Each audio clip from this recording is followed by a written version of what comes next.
एक बार एक सम्राट का पुराना वजीर मर गया। वजीर बहुत ही बुद्धिमान था, लेकिन अचानक ही उसकी मौत हो गई थी। तो नए वजीर की खोजबीन शुरू कर दी गई। साम्राज्य बहुत बड़ा था, इसलिए उसे संभालने के लिए एक बहुत ही बुद्धिमान और दूर की सोच रखने वाले वजीर का होना भी बहुत ही जरूरी था। पूरे राज्य में सबसे बुद्धिमान और समझदार व्यक्ति की खोज शुरू कर दी गई। इसके लिए पूरे राज्य में तरह तरह की परीक्षाएं आयोजित की गई और पूरे राज्य भर से विभिन्न समझदार और विचारशील व्यक्तियों को छांटा गया और फिर आगे उनकी और भी मुश्किल परीक्षा ली गई और अंततः केवल 3 चुनिंदे व्यक्तियों को राजधानी लाया गया ताकि सम्राट उनकी अंतिम परीक्षा ले सके। उन तीनों को राजमहल के एक कक्ष में ठहराया गया और सम्राट के द्वारा यह घोषणा कर दी गई कि कल इनकी अंतिम परीक्षा ली जाएगी और जो भी उत्तीर्ण होगा उसे राज्य का वजीर घोषित कर दिया जाएगा। लेकिन आश्चर्य की बात तो ये थी कि शाम होते होते पूरी राजधानी में यह बात फैल गई कि कल सम्राट कौन सी परीक्षा लेने वाला है। सारे नगर में इसकी चर्चा होने लगी। सम्राट एक बहुत ही अजीब परीक्षा लेना चाहता था। कल सुबह उन तीनों को महल के एक बड़े कक्ष में बंद कर दिया जाएगा और उस कक्ष के दरवाजे पर एक बड़ा सा ताला लगा दिया जाएगा। वह ताला उस राज्य के गणितज्ञों, कारीगरों और इंजीनियरों ने मिलकर बनाया था। उस ताले पर कोई भी चाबी नहीं लगती थी। ताले के ऊपर केवल कुछ गणित के अंक लिए हुए थे और अंकों में एक पहेली छुपी हुई थी। जो भी उस पहेली को हल कर सकेगा वही उस ताले को खोलने में सक्षम हो पाएगा। धीरे धीरे यह बात उन तीनों के पास पहुंच गई कि कल उन तीनों को एक कमरे में बंद कर दिया जाएगा और बाहर एक ताला लगा दिया जाएगा। इसकी कोई चाबी भी नहीं है, बस उस ताले के ऊपर कुछ गणित के अंक खुदे हुए हैं जिनमें एक पहेली छुपी हुई है। तीनों में से जो भी उन अंकों का प्रयोग करके उनके पीछे छुपी पहेली को हल कर लेगा और पहले दरवाजा खोलकर कमरे से बाहर आ जाएगा, उसे ही वजीर बना दिया जाएगा। यह सुनते ही उन तीनों में से दो तो बाजार की तरफ भागे और तालों से संबंधित गणित के विषय में जो भी किताबें मिली वह सब ले आए और उनका अध्ययन करने लगे। लेकिन उनमें से जो तीसरा था वो सबसे अजीब था। वो ना तो कहीं गया, ना ही कोई किताब लाया और अंधेरा होते ही ओढ़ कर सो गया।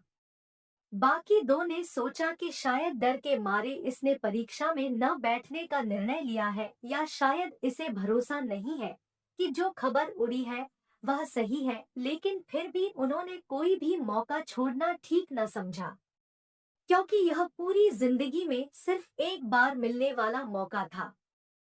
वो रात भर किताबें पढ़ते रहे। तालों के विज्ञान से संबंधित जो भी साहित्य उन्हें मिला वो सब उन्होंने पढ़ डाला। सुबह हुई तो तीसरा व्यक्ति सोकर उठा और उन तीनों को सम्राट के समक्ष प्रस्तुत किया गया। वहां उन्हें पता चला कि जो अफवाह उड़ी थी वह सत्य थी।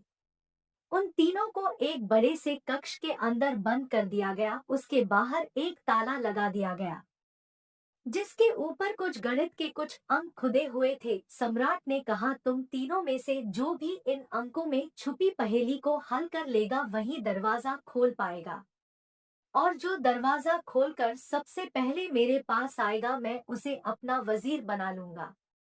मैं तुम तीनों का बाहर इंतजार करता हूँ। इतना कहकर सम्राट वहां से चला गया। वो दो व्यक्ति जिन्होंने रात भर पढ़ाई की थी अपने वस्त्रों में कुछ किताबें छिपा कर ले आए थे। दरवाजा बंद होते ही उन्होंने किताबें बाहर निकाली और ताले पर लिखे नंबरों को एक कागज पर लिखकर उनके हल खोजने शुरू कर दिए।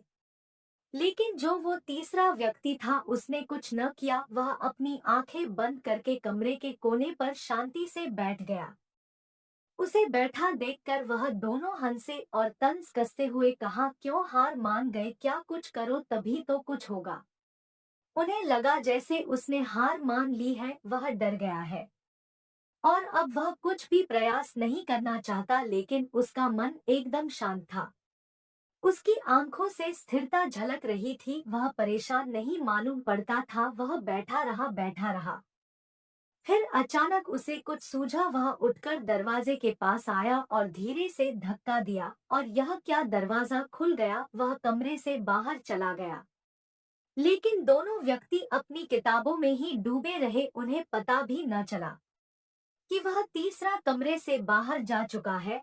उन्हें तो पता तब चला जब सम्राट उस तीसरे व्यक्ति को लेकर अंदर आया और बोला, बंद करो की किताबें। जिसे बाहर निकलना था वह तो कब का निकल चुका। यह देखकर वह दोनों दंग रह गए और पूछा, आखिर तुम बाहर कैसे निकले? सम्राट ने कहा, ताला तो लगाया ही नहीं गया था, क्योंकि बंद ताले को तो खोला जा सकता है, लेकिन जो ताला लगाया न गया हो उसे कैसे खोलोगे? ये आदमी तुम तीनों में सबसे ज्यादा समझदार है, क्योंकि इसने समझदारी का पहला परिचय दिया। इसने ताले पर लिखे अंकों को हल करने से पहले यह जानने का प्रयास किया कि आखिर ताला लगा भी है या नहीं। वही आदमी असल में सबसे ज्यादा समझदार है, जो किसी भी समस्या को हल करने से पहले यह देख ले कि जिसे को हल करने जा रहा है वह असल में समस्या है भी या नहीं। तो यह आदमी हमारे राज्य का सबसे समझदार व्यक्ति है। हम इसे अपना वजीर नियुक्त करते हैं।